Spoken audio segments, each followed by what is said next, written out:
सूत्रधार पर सुनते हैं वेद व्यास की महाभारत।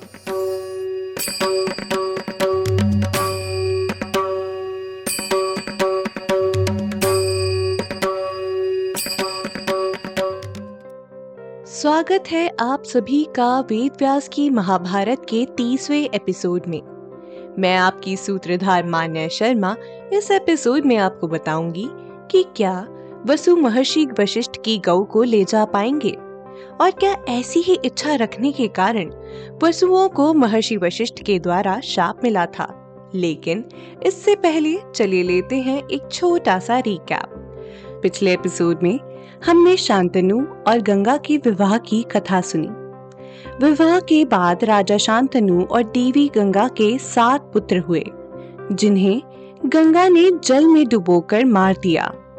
अपने 8वें पुत्र के प्राणों की रक्षा करने के लिए राजा शांतनु ने गंगा को दिए हुए वचन को तोड़ दिया और गंगा से उनके पुत्रों को मारने का कारण पूछा।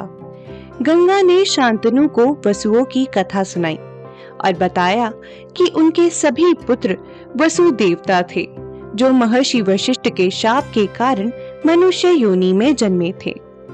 राजा शांतनु ने उनके जन्म के पीछे का रहस्य पूछा और साथ ही साथ महर्षि वशिष्ठ के बारे में और जानने की इच्छा जताई। गंगा ने राजा शांतनु को महर्षि वशिष्ठ की कथा सुनाई, जिसके अनुसार एक दिन वसु देवता वन में गए थे। वहां उन्होंने नंदिनी नाम की एक गौ को उसके बछड़े के साथ देखा। गौ को देखने के बाद द्यौ की पत्नी ने उस गौ का अपहरण करने के लिए कहा, क्योंकि द्यौ की पत्नी अपनी सखी को उस गौ को उपहार स्वरूप देना चाहती थी। अपनी पत्नी की इच्छा को पूरा करने के लिए द्यौ ने उस गौ का अपहरण करने का निश्चय किया। अब जानते हैं आगे की कथा। वसुओं की पत्नी ने अपनी सखी जितवती के लिए महर्षि वशिष्ठ की गौ का अपहरण करने के लिए कहा। वसु पत्नी ने कहा, महाभाग, इस गौ को इसके बछड़े सहित ले चलिए, यही मेरी इच्छा है। मेरे लिए किसी भी तरह इससे बढ़कर कोई भी प्रिय कार्य नहीं है। पत्नी के वचन सुनकर उसको खुश करने की इच्छा से द्यौ नाम के उस वसु ने अपने भाइयों की सहायता से उस गौ का अपहरण कर लिया।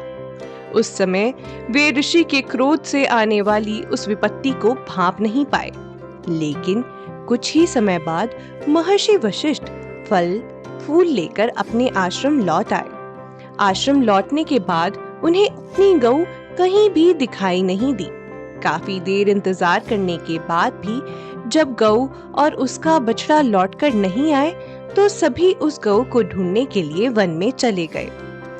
गौ के ना मिलने पर ऋषि ने अपनी दिव्य दृष्टि से देखा कि आखिर गौ कहाँ है, और यह जाना कि वसुओं ने उनकी गौ और उसके बछड़े का अपहरण कर लिया है। फिर तो महर्षि वशिष्ठ क्रोध से भर गए और तत्काल ही उन्होंने वसुओं को शाप दे दिया। वसुओं को शाप देते हुए महर्षि वशिष्ठ ने कहा, वसुओं ने मेरी कामधेनु गौ का अपहरण किया है, इसीलिए वे सब के सब मनुष्य योनि में जन्म लेंगे। तपस्या के धनी महर्षि वशिष्ठ के शाप का प्रभाव बहुत बड़ा था, इसीलिए उन्होंने क्रोध में भरकर देवता होने पर भी 8 वसुओं को शाप दे दिया। जैसे ही वसुओं को पता चला कि उन्हें महर्षि वशिष्ठ से शाप मिला है, वे सभी महर्षि वशिष्ठ के आश्रम आए और उनसे क्षमा याचना करने लगे। लेकिन ऋषि का दिया हुआ शाप विफल नहीं हो सकता था। महर्षि वशिष्ठ ने वसुओं से कहा, मैंने तुम सभी वसुओं को शाप दे दिया है, परंतु तुम लोग प्रतिवर्ष एक एक करके अपने शाप से मुक्त हो जाओगे।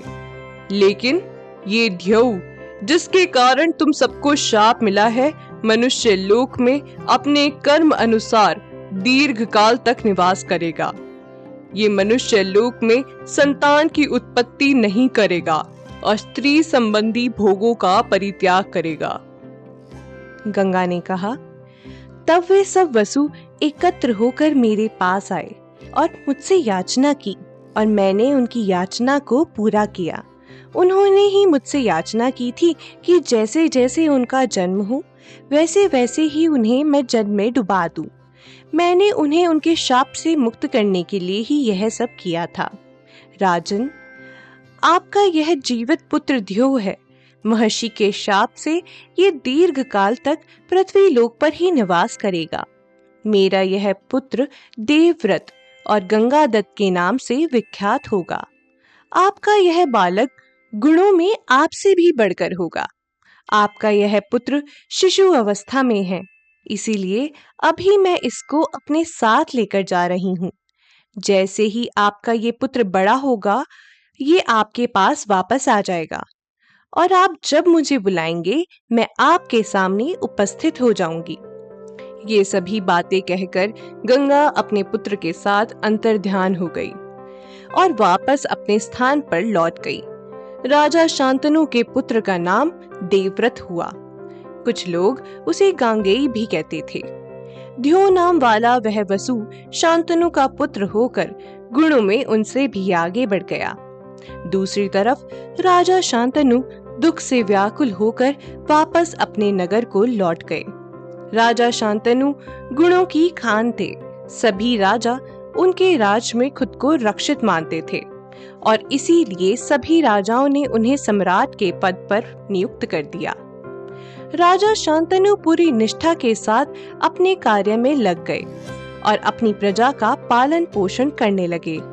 राजा अब कुरुवंश की राजधानी हस्तिनापुर में निवास करने लगे और पूरी पृथ्वी पर शासन और पालन करने लगे। वे देवराज इंद्र के समान पराक्रमी, धर्मज्ञ, सत्यवादी और सरल थे। गंगा और शांतनु का पुत्र देवव्रत अपने पिता के समान ही रूप, आचार, व्यवहार और विद्या से संपन्न था।